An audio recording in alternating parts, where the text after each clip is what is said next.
A glass shattered against the marble floor. Heads turned instantly. "Say that again," she said, her voice sharp enough to cut through the soft music in the room. James didn't move. He stood still, hands in his pockets, eyes calm, almost detached from the tension spreading across the dinner table. "I said," Tasha continued, louder now, drawing attention from nearby guests, "you are worthless." A few people gasped. Others pretended not to listen, though their eyes never left the scene. James tilted his head slightly. "You've said worse before." That only made her angrier. "Because you deserve worse," she snapped. "Look at everyone here. Look at their lives. Look at their success. And then look at you." Her friend Kemi shifted uncomfortably. "Tasha, maybe this isn't—" "No, let her talk," James said quietly. Tasha laughed bitterly. "You think this is a joke? Do you know how embarrassing it is to introduce you as my husband? Do you know what people say behind my back?" "I can imagine," he replied. "No, you can't," she shot back, "because you don't think, you don't act, you don't do anything, you just exist." Silence swallowed the table. James nodded slowly, as if processing her words, but his expression didn't change. That irritated her even more. "Say something," she demanded. "I am listening." Her laughter came out harsh and hollow. "That's your problem. You're always listening, never doing that." A waiter bent down to clean the broken glass, trying to be invisible. Tasha leaned closer to James. "You're a failure, and I'm done pretending otherwise." For a brief moment, something flickered in James's eyes.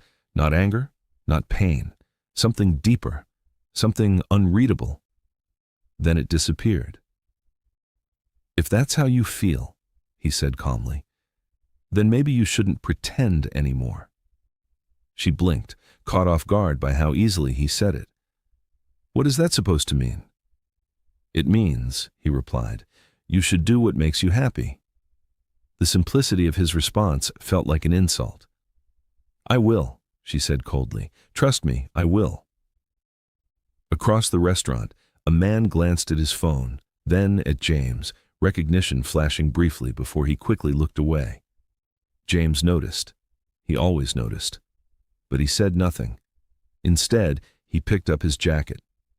"I think we're done here." Tasha scoffed. "Of course we are. We've been done for a long time." He gave a small nod. "Good night, Tasha." And just like that, he walked away. No argument, no anger, no defense, just silence. Tasha watched him leave, her chest rising and falling rapidly. "Can you believe him?" she said to no one in particular. "No reaction, nothing. It's like talking to a wall." Kemi hesitated. "Maybe he just doesn't want to fight." Tasha shook her head. "No, he just doesn't care." But deep down, something about his calmness unsettled her. It didn't feel like indifference, it felt like certainty. Meanwhile, outside, James stepped into the cool night air. A black car pulled up almost instantly. The driver stepped out. "Good evening, sir?" James nodded and got in. As the car pulled away, his phone buzzed. He glanced at the screen. "Board is ready, waiting for your approval." Another message followed. "Global rollout ahead of schedule. Need final confirmation." James leaned back in his seat, his face illuminated briefly by the city lights. "Proceed," he typed. Then he closed his eyes. Back inside the restaurant, Tasha was still talking. "I swear I wasted years of my life," she said, her voice trembling slightly now. "Years." Kemi looked at her carefully. "Then why did you stay?" Tasha paused. "I thought he would change. And now," she exhaled slowly, "now I know he won't." Kemi leaned in. "So what are you going to do?" Tasha's eyes hardened.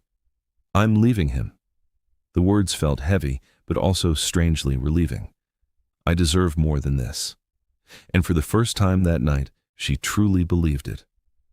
Hours later, James stood in a quiet room overlooking a skyline filled with glowing towers. A large screen displayed numbers, Charts, global markets shifting in real time. Men and women in suits sat around a table waiting.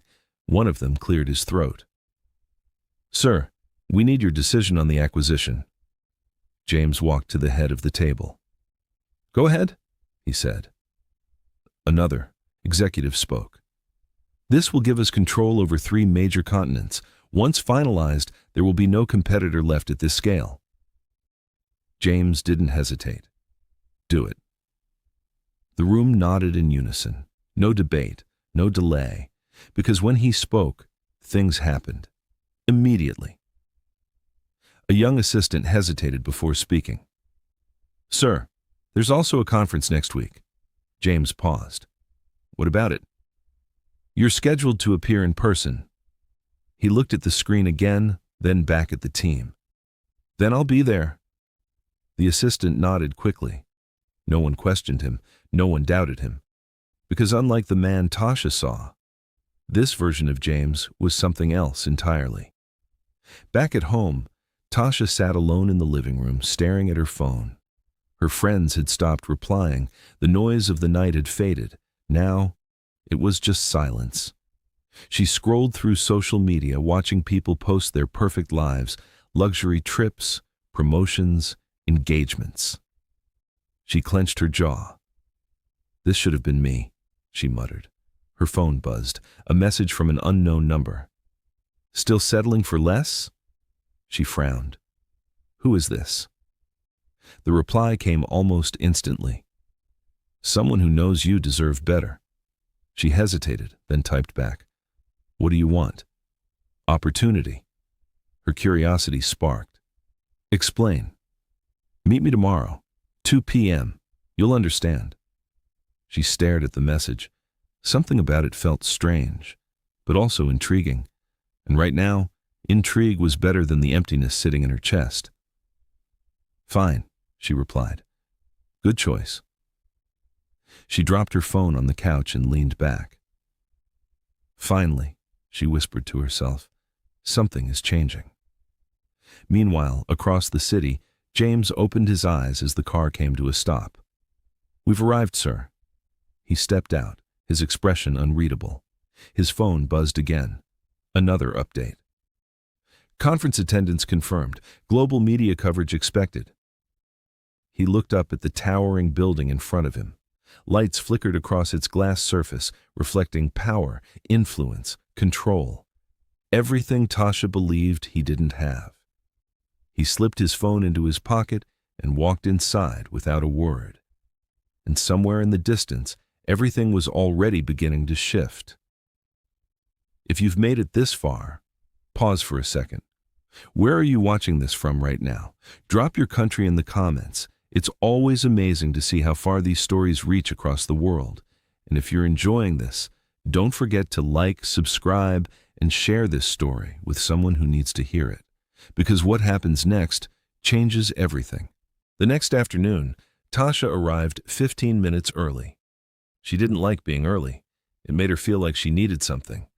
But today she did. The cafe was quiet, polished, the kind of place where people close deals without raising their voices. She chose a table near the window, her eyes scanning every person who walked in.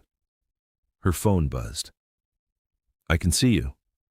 She straightened immediately and looked around. "Relax," the next message came. "Turn to your left." She did. A man in a tailored suit sat alone, calm, composed, like he had been there long before she arrived. He gestured for her to join him. Tasha hesitated for half a second, then stood and walked over. "You're late," he said, without looking up from his coffee. Her brows furrowed. "I came early." He finally looked at her, a faint smile playing on his lips. "Good, that means you're serious." She sat down slowly. "Who are you?" "Someone who recognizes potential," he replied. "Something your husband clearly doesn't." Tasha scoffed. "Soon-to-be ex-husband." "Even better." A waiter approached, but the man waved him off. "No distractions," he said. Tasha crossed her arms. "You said you had an opportunity." "I do," he said, leaning back. "But first, I need to understand something. What? Why are you still living like that? Her eyes narrowed. Like what? With someone who offers you nothing. Her jaw tightened. You don't know everything. I know enough, he replied calmly. I know you're ambitious. I know you want more. And I know you're tired of pretending to be okay with less. His words hit too close. She looked away briefly, then back at him. So, what exactly are you offering? He slid a card across the table. She picked it up. No name, just an address. A networking event, he said.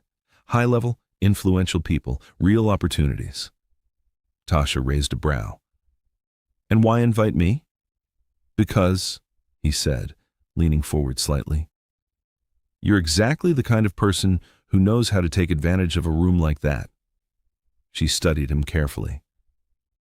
What's the catch? There's always a catch, he admitted. But in this case, the only requirement is that you show up. And then? Then, he said with a small smile, you stop settling. Silence hung between them for a moment. Tasha looked down at the card again. Tonight? She asked. Tonight? He confirmed. She exhaled slowly. All right, she said. I'll be there. His smile widened just slightly. I knew you would be. As she stood to leave, he added, and Tasha. She paused. Make sure you look like you belong.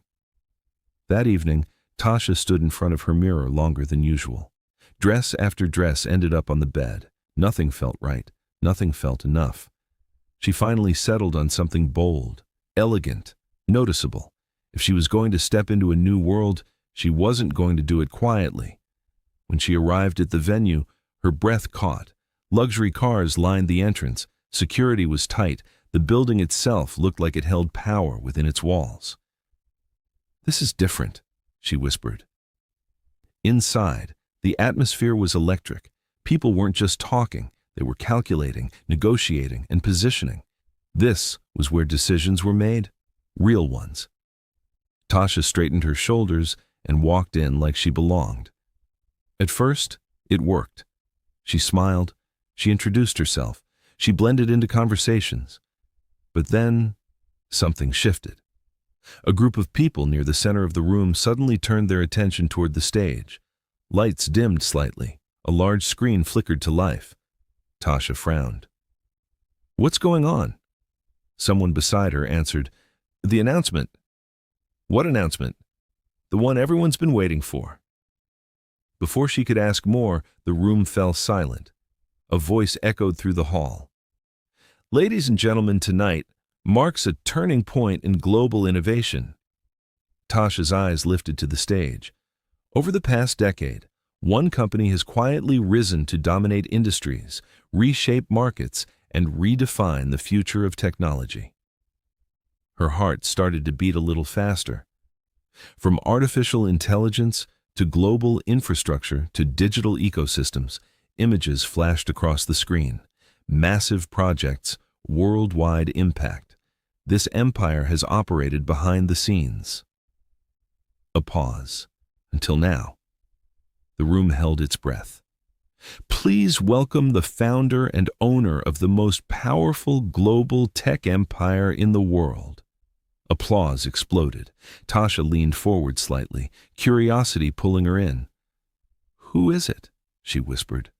No one answered, because at that exact moment, the man stepped onto the stage. Her world stopped. Her breath caught in her throat. Her fingers tightened around her clutch. No, she whispered. It was James, standing tall, composed, commanding the room without saying a word. The same man she had called worthless, the same man she had walked away from, now standing in front of the most powerful people in the world, and they were all applauding him. Her vision blurred for a second. This doesn't make sense, she muttered. But it did. Every late night, every unanswered question, every moment he stayed calm while she tore him apart. It all made sense now.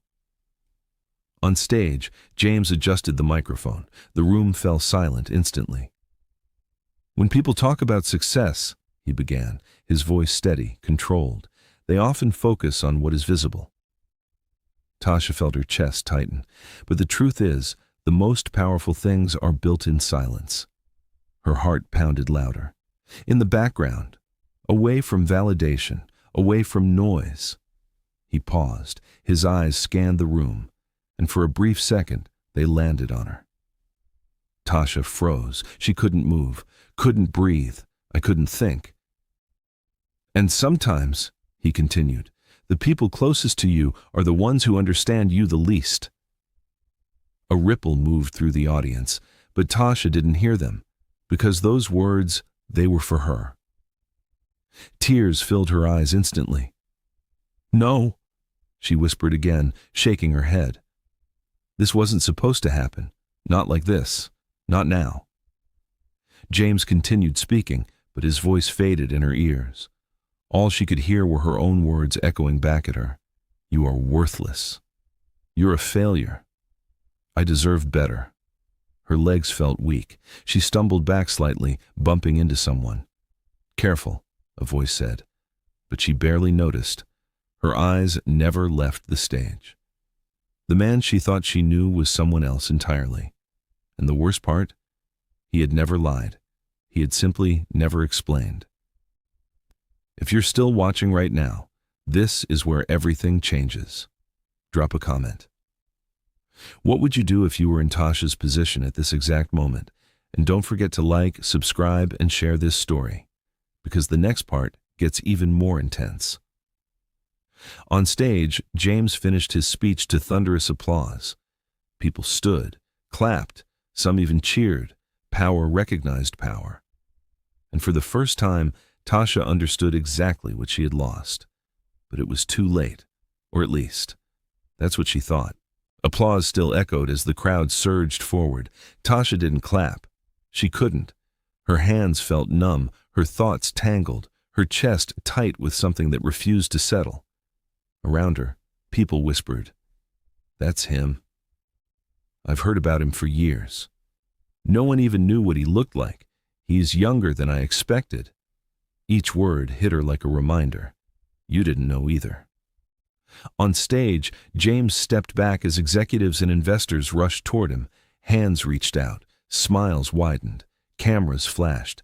He handled it all with ease, calm, controlled, unshaken, the same calm she had mistaken for weakness. Tasha took a step forward, then another. She didn't even realize she was moving until she was close enough to hear his voice clearly again. "Set up the meeting for tomorrow," he said to a man beside him. "No delays." "Yes, sir." "Sir." The word echoed in her mind. Sir.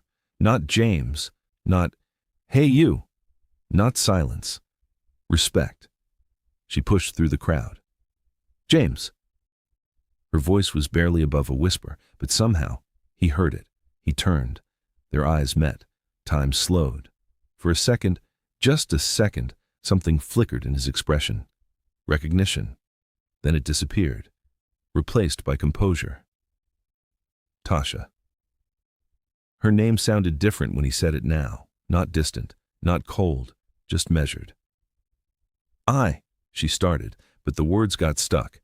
Everything she had rehearsed in her head vanished. He waited, not impatient, not eager, just waiting. "You," she swallowed. "You didn't tell me." A faint murmur rose from nearby listeners. People were watching now, always watching. James glanced briefly at the people around them, then back at her. "I didn't lie to you," he said. "That's not the same thing," she replied quickly, her voice shaking. "You let me believe you were nothing. I let you believe what you chose to believe." The words landed hard. "I asked you," she insisted. "I questioned you so many times." "And I answered you," he said calmly. "With what? Silence?" she snapped, a hint of her old fire returning. "With presence," he corrected. "With consistency, with patience." She shook her head. "That's not enough." "It wasn't enough for you," he agreed. "That's the difference." The crowd around them pretended not to listen. but no one moved. This wasn't just a conversation. This was a moment. "You should have trusted me," she said, her voice softer now. He held her gaze. "You should have respected me." Silence. Heavy. Thick. Unavoidable. Her eyes filled with tears. "Do you know how this feels?" "Yes," he said. The answer came too quickly, too easily. She froze. "What?" "I know exactly how it feels to be underestimated," he continued, "to be dismissed, to be spoken to like you doesn't matter." Her breath caught, because now she understood. But understanding didn't undo anything. "I didn't know," she whispered. "You didn't try to know," he replied. That hurt more, because it was true. "I was frustrated," she said, grasping for something. "We were struggling. I wanted more for us." "And I was building more for us," he said. Her eyes widened slightly. "For us?" she repeated. "For the future," he clarified. "For stability. For freedom." "And you couldn't tell me that?" He paused. "I wanted to be seen," he said quietly. "Not for what I could provide, but for who I was." The words settled between them, uncomfortable, unavoidable. "And you think I didn't see you?" she asked. "I think you saw what you wanted to see," he answered. A tear slipped down her cheek. "I made a mistake," she admitted. "Yes," he said. No hesitation, no softness, just the truth. She nodded slowly, swallowing the lump in her throat. "Then let me fix it." The words came out almost instinctively, desperate, hopeful, wrong. James studied her for a moment, not judging, not angry, just assessing. "You already made your decision," he said. "I can change it," she insisted quickly. "The divorce isn't final. We can—" Tasha. Her name stopped her. Firm, gentle, final. "You didn't just leave," he continued. "You made it clear why you left." She opened her mouth, but no words came. "You didn't want me," he said. "You wanted what you thought I wasn't." Her shoulders dropped slightly. "And now that you see it?" He added. She looked at him, eyes searching. "I want you," she said. It sounded right in her head, but out loud it felt hollow. James noticed. Of course he did. "Do you?" he asked. She hesitated, just for a second. But that second said everything. He nodded slowly. "That's what I thought." Her chest tightened. "You're not even going to try?" "I did try," he said. "For a long time." He took a step back, creating space, distance, finality. "I'm not angry with you," he added. That surprised her. "You're not?" "No." "Then why does this feel like punishment?" she asked. "Because you're facing the result of your choices," he replied. Another truth, another blow. "I loved you," she said suddenly, her voice breaking. "I know," he said. "Past tense?" she asked quietly. He didn't answer immediately. That was enough to answer. Her tears fell freely now. Around them, the room buzzed again, people returning to their conversations, but the weight of the moment lingered. "I didn't think you'd actually walk away," she admitted. "I didn't think you'd push me to," he replied. Silence. Again. But this time, it felt different. Not tense, not explosive, just over. "If things were different," she started. "They're not," he said gently. Another door closing, another chance gone. She wiped her face quickly, trying to regain some composure. "What happens now?" she asked. "For me?" he said. "I keep going." "And for me?" He looked at her, really looked at her. "For you," he said, "you decide what you learn from this." That wasn't the answer she wanted, but it was the only one he was going to give. He adjusted his cuff slightly, glancing past her as someone approached. "Sir, the investors are ready." James nodded. "I'll be there." He looked back at Tasha one last time. "I hope you find what you're looking for," he said. The same words, but now they meant something else entirely. Then he turned and walked away.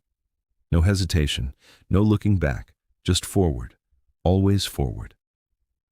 Tasha stood there, frozen, as the distance between them grew. This time, she didn't call his name, because she knew he wouldn't stop. If you've made it this far, this is the moment everything sinks in. To be honest, do you think she deserves another chance, or is it too late? Drop your thoughts in the comments, and don't forget to like, subscribe, and share this with someone who needs to hear this story, because what happens next? It isn't about revenge, it's about consequences, and not everyone walks away from that the same way. Tasha didn't remember leaving the venue. One moment she was standing there, watching James disappear into a circle of power and certainty, and the next, she was outside, the night air hitting her like a slap. Her heels clicked unevenly against the pavement as she walked, faster than she intended, as if distance could somehow undo what had just happened. It couldn't. Nothing could. She stopped beside a parked car, gripping it lightly for balance. Her reflection stared back at her through the tinted glass. Perfect makeup, elegant dress, composed exterior. But her eyes gave everything away. "What did I do?" she whispered. The words felt small compared to the weight behind them. Her phone buzzed. She almost ignored it. Almost. But she checked anyway. A message from the same unknown number. "Well done. You finally saw him." Her grip tightened around the phone. "Who are you?" she typed quickly. The reply came slower this time. "Someone who gave you a chance." Her brows furrowed. "A chance for what?" "To choose wisely." Her chest tightened. "What does that mean?" A pause. Then, "You chose wrong." Her heart dropped. "Explain yourself." But there was no reply. Not this time. The silence that followed was louder than anything. Tasha stared at the screen, frustration rising, but beneath it, something else. Realization. This wasn't random. This wasn't a coincidence. She had been led here, guided, tested, and she had failed. She lowered the phone slowly. A bitter laugh escaped her lips. "Of course," she muttered. "Of course this would happen." For the first time, there was no anger in her voice, no blame, just clarity, painful, undeniable clarity. Across the city, in a quiet private lounge above the event hall, James stood by a window, looking down at the glowing lights below. The noise of celebration was muffled here, distant, controlled, just the way he preferred it. The door opened behind him. "You handled that well," a voice said. James didn't turn immediately. "I handled it," he replied. The man stepped further into the room. The same one from the cafe. Sharp suit, calm eyes, observant. "Better than most would," he added. James finally turned. "You shouldn't have interfered." A faint smile appeared. "Interfered?" "I offered her an opportunity." "You tested her." "I revealed her," the man corrected. James's expression didn't change. "That wasn't your decision to make." "Maybe not," the man admitted. "But it was necessary." "For who?" James asked. "For you." Silence. James looked away briefly, then back at him. "I didn't ask for that." "No," the man agreed. "But you needed it." James exhaled slowly. "I already knew who she was." "Did you?" the man asked calmly. "Or did you hope she was someone else?" That hit. Not hard, but deep. James didn't respond immediately, because part of him knew that question mattered. "She had time," he said eventually. "Time to see. Time to understand. And she didn't," the man finished. "No." Another pause. Then the man stepped closer, lowering his voice slightly. "You built an empire from nothing. You made decisions that shaped entire industries. But when it came to her," he tilted his head slightly, "you hesitated." James didn't deny it, because it was true. "I gave her space," he said. "You gave her silence," the man replied. James's jaw tightened slightly. "Which she filled with assumptions," he added. And judgment, James said. And now? The man asked. James turned back toward the window. Now there's nothing left to question. Down below, the city moved like it always did, unaware, unbothered, unchanged. But for him, something had shifted. Are you sure about that? The man pressed. James didn't answer immediately, because certainty, it was different from closure. I'm sure enough, he said finally. The man studied him for a moment, then nodded. Fair. He turned toward the door. But if she comes back... James didn't look away from the window. She already did. And? She left again, he said. That was the end of it. Or at least, that's what he told himself. Back on the streets, Tasha walked without direction. Her heels eventually came off, hanging loosely from her fingers as she moved. She didn't care who saw her. I didn't care how she looked. For once, image didn't matter. Her mind replayed everything, every word, every moment, every chance she ignored. You should have respected me. The sentence echoed louder than the rest, because now she understood what respect actually meant. It wasn't about money or status or what someone could give you. It was about how you saw them. Before all of that. And she had failed, completely. She stopped at a quiet intersection, the city lights reflecting faintly in her tear-filled eyes. I didn't even try, she admitted softly. No excuses, no justification, just the truth. Her phone buzzed again. This time, it was Kemi. Where are you? I've been calling. Tasha wiped her face quickly before answering. I'm outside. Outside where? I don't know, she said honestly. A pause. Tasha, are you okay? She almost said yes. Almost. But something stopped her. No, she said instead. Another pause. Longer this time. Stay there, Kemi said. I'm coming. Tasha lowered the phone slowly. She didn't move, didn't walk. I didn't think so. She just stood there, letting everything sink in.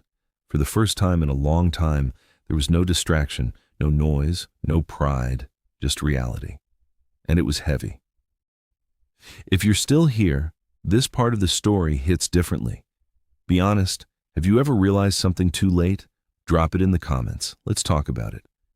And if this story is hitting you, don't forget to like, subscribe, and share it with someone who needs this reminder. Because sometimes the hardest lessons don't come with a second chance, they come with silence. And you have to decide what you become after it.